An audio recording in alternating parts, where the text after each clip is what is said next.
First things first, Hunter, how are you? I'm good. I'm here, looking out at this beautiful view. We just finished sound check. Venue's super cool. Had some fans at the venue. They were even super cooler. Yeah, this day couldn't be going any better. Even with the rain, it's been great. Yeah, perfect. Before we get into the music you've been making lately, I'd like to jump back to the beginning quickly. Okay. Do you have a first musical memory? A first musical memory? I don't know. It would have been when I was like 2. The thing about like my earliest musical memories are, unfortunately, they're not really my memories. They're just stories that I've heard my parents say.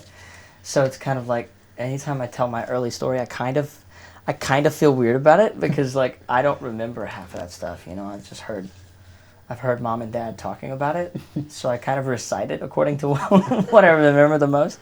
My earliest musical memory. I mean, I do remember the whole that video that's on YouTube of me playing with Hank Williams Jr. Sure. I do have a memory of that. Like I do remember standing side stage. remember, almost about to go on. I remember that a little bit. But it's like you say, because you entered the music industry at such a young age, that part of it, there's no way you could remember that. So how have you experienced, especially those early years? How do you look back at it now? It's funny because it's like, I think I look back at it as like, it was kind of like training for like this, being on the road all the time. Because we would take trips, we weren't on the road like all the time. I mean, because that doesn't make any sense. But Sure. When I was a kid, like I would play like everywhere. Like I would play festivals. I would play like every weekend, and so I was kind of not used to by any means, but kind of the normal for me was like taking off from school on Friday and having a Friday night like gig, whatever you want to call it, somewhere, and getting in the truck and going somewhere, and then playing like 3 days in a row was not uncommon for me. Like just growing up in South Louisiana, like we have a lot of like outdoor festivals. Sure. Pretty much every weekend there's a festival somewhere. So I just played every one of those I possibly could. So I think looking back, it was like that was a very small, very tame version of kind of my world now, and it kind of feels like home being on the road, But also, it must have honed your craft very early, that you were proficient at what you were doing quite early. Proficiency. What is that? I think, yeah, I mean, if anything, I don't know. I think if anything, at that age, I didn't know what I wanted to play. Like, I was playing accordion, I liked it, but I was like, I want to play a guitar. And I think that's what kind of drove me to find guitar and spend more time with it. Right. And I think that's the instrument that I've chosen to really study and become a proper student of, and respect it as an instrument that's like, it's not just learning chords and being comfortable. It's an instrument that has its own voice, and if you're really connected to it, if you're really truly like involved with it and not just playing it, you can set that voice free or whatever it wants to kind of be. And I think, I don't know, now I'm like really focusing on being a better guitar player and more proficient, but also just more like more experimental, more discovery based. Right. Yeah. So was it very early on that you started using the guitar to write? Yeah, I think I was like 5. I think when I like wrote my first song, but it wasn't like it's like it's laughable to call it writing, right? Sure. I think I was just making up stuff. I was tired of singing everybody else's songs. I wanted to sing my own songs, and I was like, even if it sucks, I want to make my own, and just figured that out. I think probably in high school, middle school was when I first really started like focusing on writing. And by focusing, I mean like it became the most dependable outlet for me. Like it became the best, like my go-to like best friend on a bad day, even on a good day, all my feelings ended up getting channeled through writing or playing. At the time, I wasn't playing as much, like out or whatever, so I was finding my way through writing, one song at a time. Do you remember some of the songs that you kind of... I don't want to, but yeah, I do. Can you give me an example of something that you would write down, kind of, that you struggle with, for instance? And then... Yeah, I had this song, and it still comes up every now and then. But Okay.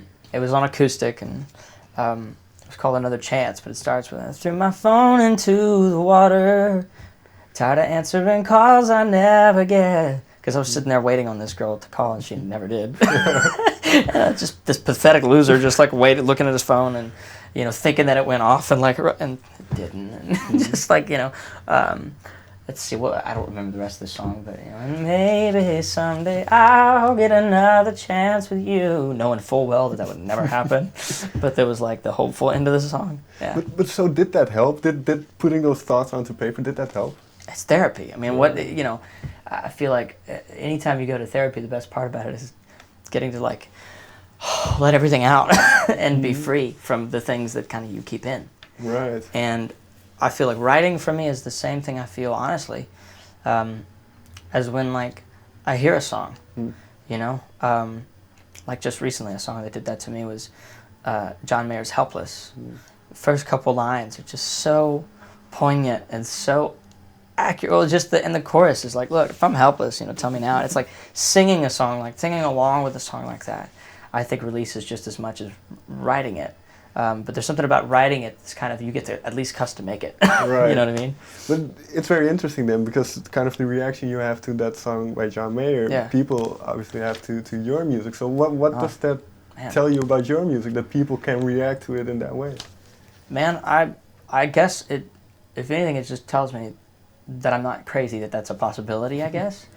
But also that that is the coolest part as a songwriter, is when somebody takes your song and tells you a story about how it laid a foundation for a scene in their life.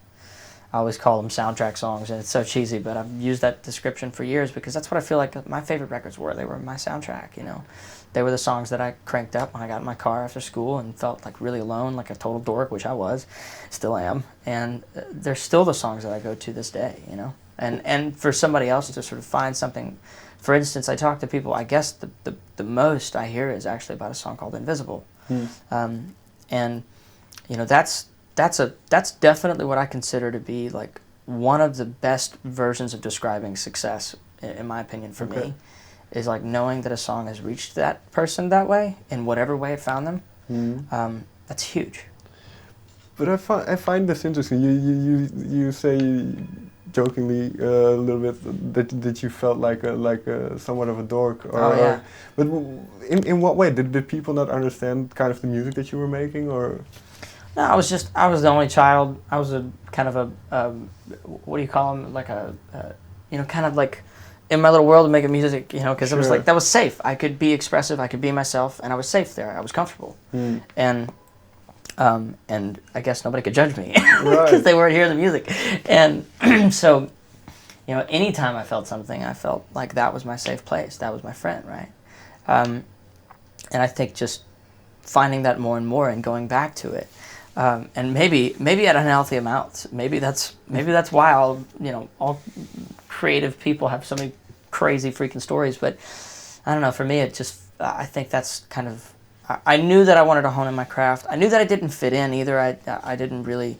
I don't know what it was. It was probably part of that and part of 10,000 other things. I mean, think about it in school. Like, how many of us that maybe did fit in still didn't feel like we fit in, right?